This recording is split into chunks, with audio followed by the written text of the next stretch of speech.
السلام علیکم ورحمۃ اللہ۔ الحمدللہ رب الکون والبشر حمدا یدوم دواما غیر منحصر، وافضل الصلاة الزاکیات علی خیر البریۃ منجی الناس من سقر، بک العیاذ الہی ان اشاء حکما سواک یا ربنا یا منزل النذر، اما بعد فاعوذ باللہ من الشیطان الرجیم، بسم اللہ الرحمن الرحیم۔ فلا تقل لهما اف ولا تنہرهما وقل لهما قولا کریما، صدق اللہ العظیم وصدق رسولہ النبی الامین المتین المبین الکریم، ونحن علی ذالک لمن الشاہدین والشاکرین والحمد للہ رب العالمین۔ ایک مرتبہ اپنے انداز میں جھوم جھوم کر درود پاک پڑھ لیجئے۔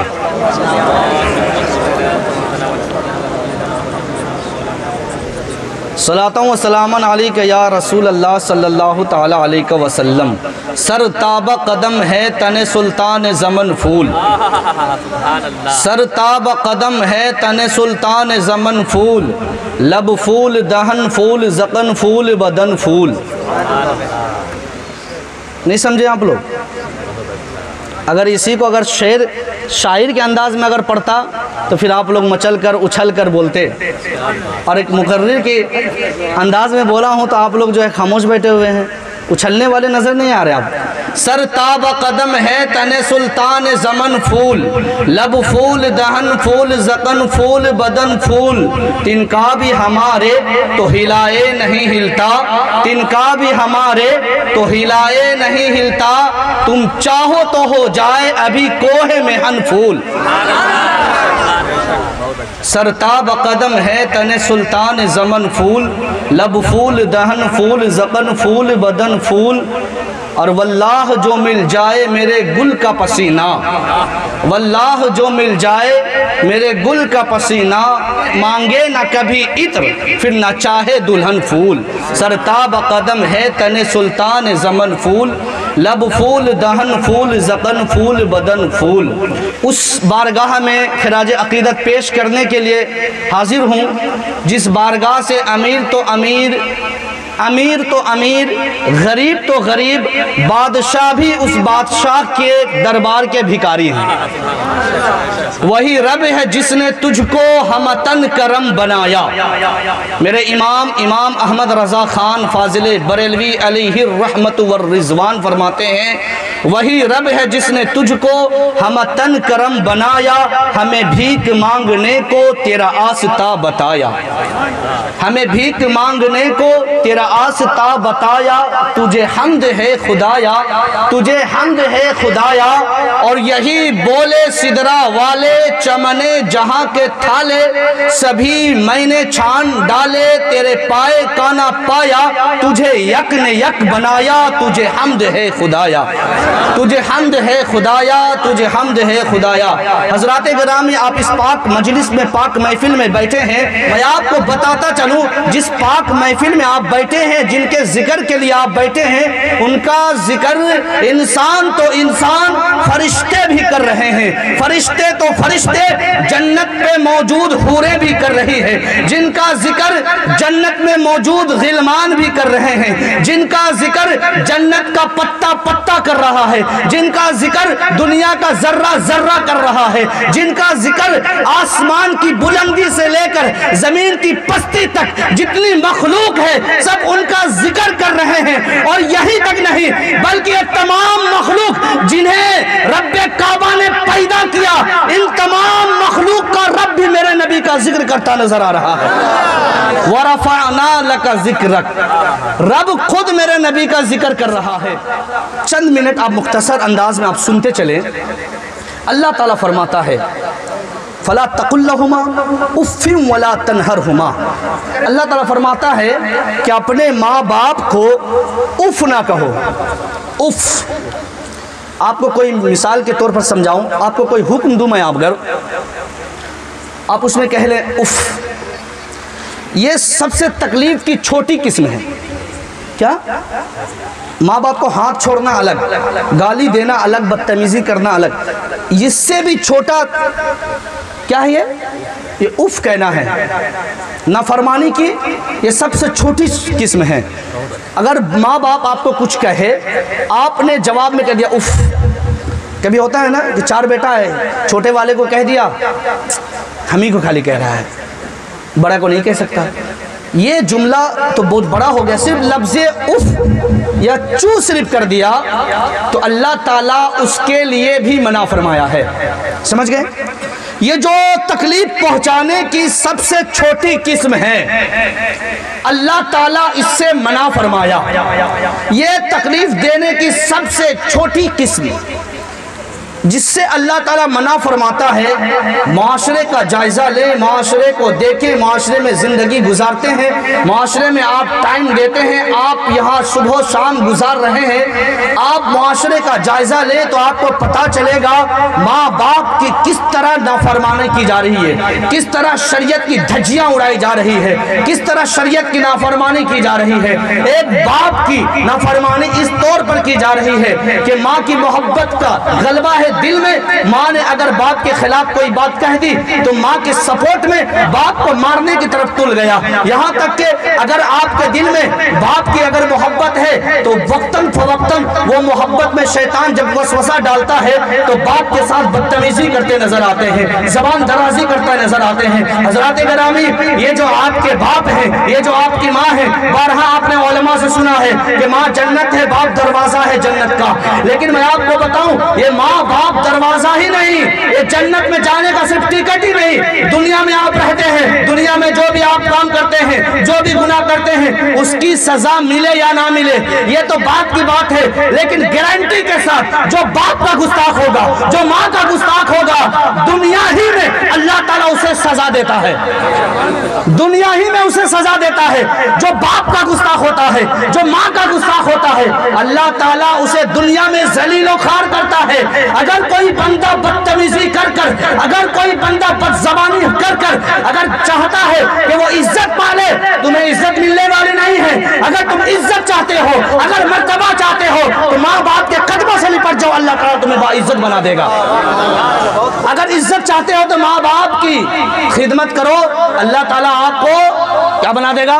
باعزت بنا دے گا، عزت دار بنا دے گا۔ عزت اگر چاہتے ہیں تو ماں باپ کے قدموں سے لپٹ جائیے، ماں باپ کی خدمت کیجئے۔ حضرات گرامی، یہ محفل سجی ہے، سبحان اللہ، دل باغ باغ ہے، بیٹا اپنے باپ کی یاد میں بنایا، یہ محفل سجایا، الحمدللہ، بہت خوشی کی بات ہے۔ لیکن میں چند باتیں کہنا چاہوں، ان سے نہیں بلکہ تمام لوگوں سے میں کہنا چاہوں، بس موقع ہے اسی لیے کہہ رہا ہوں۔ اکثر یہ دیکھا گیا ماں باپ کے انتقال کے بعد بندے اس کے لیے بہت سارے فاتحہ کرواتے ہیں، بہت طریقے سے فاتحہ کرواتے ہیں، 40واں کرواتے ہیں، تیجا کرواتے ہیں، 10واں کرواتے ہیں، 20واں کرواتے ہیں، برسی کرواتے ہیں، یہاں تک کہ پورے سال بعض حضرات جو ہیں ان کے نام سے قرآن خوانی کرواتے ہیں۔ ایک بندے کو منتخب کر لیا، 40 دن تک، 60 دن تک، 1 سال تک لگاتار پارے پہ پارے پڑھواتے ہیں اپنے ماں باپ کے اصالے ثواب کے لیے۔ دل کا درد میں آپ کے سامنے رکھنا چاہتا ہوں۔ الحمدللہ آپ قرآن خوانی کرتے ہیں، سبحان اللہ، تیجا کرتے ہیں، سبحان اللہ، الحمدللہ، یہ اچھے کام ہیں، لیکن جن کے ماں باپ زندہ ہیں ان سے خاص طور پر میں کہوں گا یہ تیجا، یہ 40واں، یہ برسی، یہ تمام 10واں اور 20واں یہ بعد میں ہے، اس کے نام سے اصالے ثواب بعد میں ہوتا ہے جب آپ کے ماں باپ انتقال کر جاتے ہیں، لیکن اس سے پہلے آپ کا یہ حق ہوتا ہے وَبِالْوَالِدَيْنِ إِحْسَانًا کہ اپنے ماں باپ کے ساتھ حسن سلوک کریں۔ ماں باپ زندہ ہے، ماں باپ زندہ ہے، ماں باپ اپنے بیٹے کی تکلیف سے امام کے پاس آ کر شکایت کر رہا ہے، ماں باپ زندہ ہے، بیٹا کما رہا ہے، جوان ہے، شادی شدہ ہے، باپ کبھی ماں امام کے پاس جا کر شکایت کر رہی ہے کہ میرا بیٹا مجھے دیکھتا نہیں، میرا بیٹا مجھے پیسہ نہیں دیتا، میرا بیٹا مجھے روپیہ نہیں دیتا۔ میں آپ کو بتاؤں وہ لوگوں جو تیجا، 40واں اور برسی پر خرچہ کرتے ہو، یہ تمہارا کرانا تمام ضائع ہو جائے گا، تمام بیکار ہو جائے گا۔ جتنے بھی تم فاتحہ کروا لو تمہارے لیے فائدہ نہیں ہوگا، ماں باپ کو فائدہ پہنچے گا، اسے ثواب ملے گا، لیکن تمہارے لیے کوئی فائدہ نہیں اس وقت تک جب کہ تم نے اپنی زندگی میں اپنے ماں باپ کو راضی نہ کیا ہو۔ ماں باپ کو تکلیفیں دی، ماں کو مارے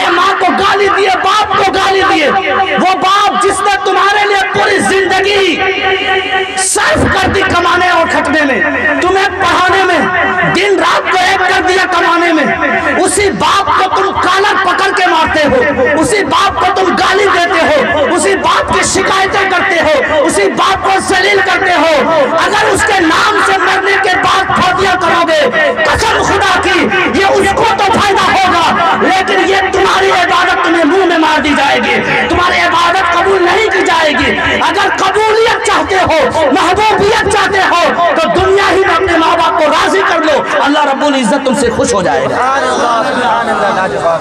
بات سمجھ میں آ رہی ہے؟ تو اہم بات یہ ہے کہ مرنے کے بعد صرف نہیں، جب زندہ ہیں، زندگی کے عالم میں ان کی آپ عزت کریں۔ میں آپ کو بتاتا چلوں، میرے نبی علیہ السلام کی ماں کا نام کیا ہے؟ بی بی آمنہ۔ امام میں سے بولے، بی بی آمنہ۔ رضائی ماں کون ہے بتائیں؟ دائی حلیمہ۔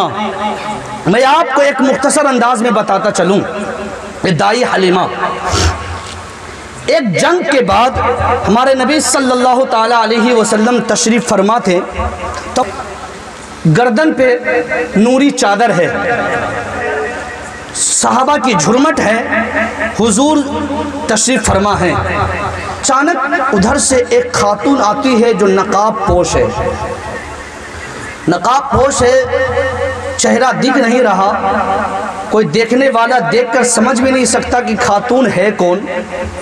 ایک خاتون آتی ہے، آ رہی ہے، میرے نبی علیہ السلام بیٹھے تھے کہ حضور علیہ السلام کھڑے ہو گئے، اور صرف کھڑے نہیں بلکہ کھڑے ہونے کے بعد اپنے نوری چادر کو زمین پر بچھا دیا۔ کیا کیا؟ نوری چادر کو زمین پر بچھا دیا۔ وہ نوری چادر جب زمین پہ بچھائی گئی، صحابہ کرام حیرت میں پڑ گئے۔ وہ چادر جس کو پانے کے لیے صحابہ کرام ترسے، جس کو پانے کے لیے صحابہ کرام منتیں کرے، وہ چادر زمین پر، وہ صحابہ کرام اس چادر کو پا لے تو اپنے سر پر سجائیں، اپنے ماتھوں کا تاج بنائیں، اگر ہمیں مل جائے تو اسے اپنے سر کا تاج بنائیں۔ میرے نبی نے اسے زمین پر بچھا دیا ہے۔ کیا دیکھتے ہیں کہ ایک خاتون آتی ہے، صحابہ کرام حیرت میں ہیں، خاتون آ رہی ہے، سامنے چادر بچھی ہے، خاتون آتی ہی نہیں بلکہ آنے کے بعد اپنے قدم کو حضور کے نوری چادر پر رکھ دی۔